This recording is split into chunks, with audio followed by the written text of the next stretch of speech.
இந்த காயில் வந்து புளிக்குழம்பு வைப்பாங்க, செம்மையாக இருக்கும். நான் கூட செஞ்சுருக்கேன்.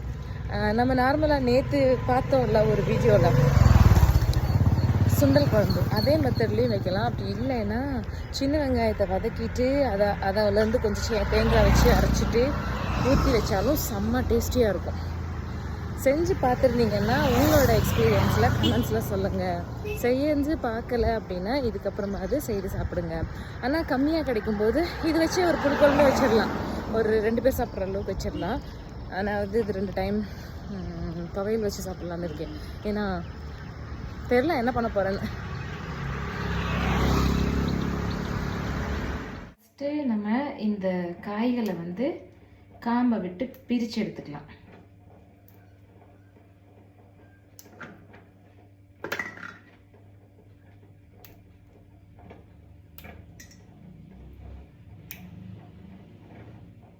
பிரித்து எடுத்தாச்சு.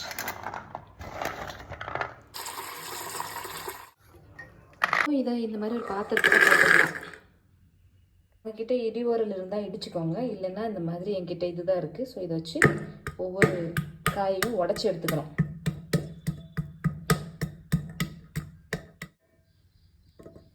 இது மாதிரி உடச்சி எல்லா காயும் எடுத்துக்கோங்க. உடச்ச இந்த சுண்டைக்காயில் தண்ணி ஊற்றி லைட்டாக ஒரு அலசி எடுத்துக்கலாம்.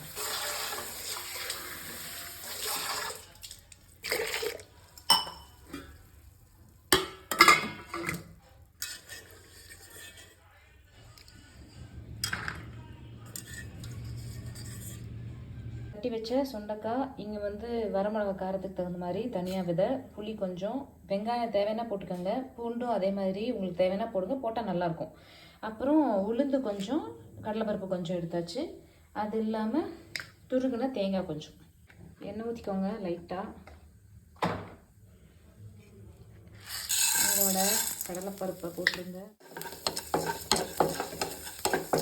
லைட்டாக இது சூடாயிடுச்சு கல், அதனால் கொஞ்சம் ஃபாஸ்ட்டாக போகுது.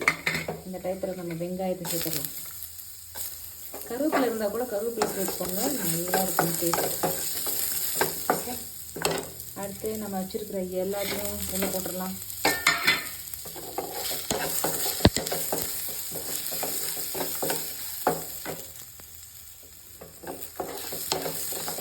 ஓரளவு அது ஃப்ரை ஆனாட்டி நம்மளோட சுண்டைக்காயை அது கூட சேர்த்துடலாம்.